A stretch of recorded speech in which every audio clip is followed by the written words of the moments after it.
Hey, if you're anything like me, giving up was not an option. At least, that was until I learned the difference between giving up and letting go. Want to know more? Listen further.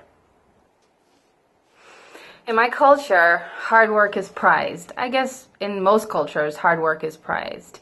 And growing up, when I went to school, went to prep school, our motto was Age Quod Agis, which means whatever you do, do it with all your might. And so we had this kind of emblazoned in our way of being, thinking that, whatever we're doing, we should put effort into it, and we shouldn't let go, and we shouldn't give up. But that's not really what it means. But that's not what I'm going to be talking about today. Anyway, the dictionary version of what it means to give up, it says cease making an effort, to resign to failure.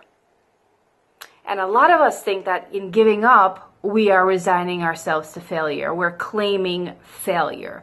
We're claiming to have not accomplished what we set out to accomplish, and it was all for naught. In the dictionary, it describes letting go as relinquishing a grip on something. For instance, loosening your hand and leaving something, letting go of it.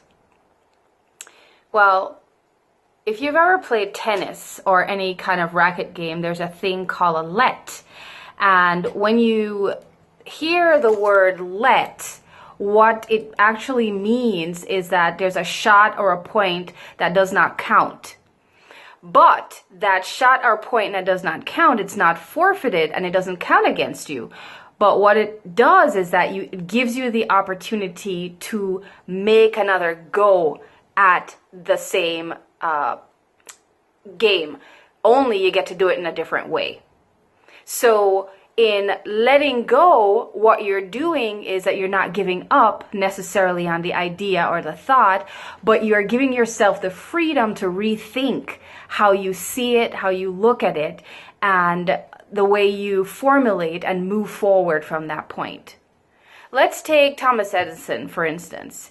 If he had considered the first 1,000 attempts that he made at the light bulb failures and just gave up, then we wouldn't have electricity today, or somebody else might have come along and taken care of that. But what he did was he let go of the idea of having to do it in a particular way.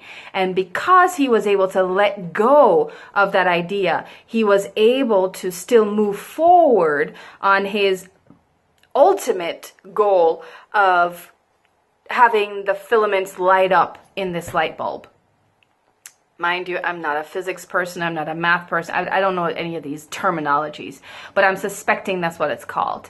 So if he didn't let go of that idea or considered it an utter failure and just gave up, as in relinquishing the effort of moving forward, then we wouldn't have what we have today. So I'd like for you to consider the thought of letting go of what is not working and embracing a new way of doing what you're doing so that it will produce something that is effective and beneficial to you.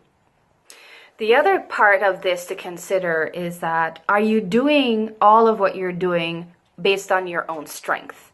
Or are you prayerfully considering the things that you're doing? There's a saying that you can't get blood out of a stone, or the definition of insanity is doing the same thing over and over, expecting a different result. Well, this is where letting go comes in. You're relinquishing doing things the same way or going down the same path with the same mindset and taking on a new mindset, taking a different course to achieve the same thing that you were setting out to achieve in the first place. So let go of what is old so that you may be able to take in the new and proceed into that goal that you have.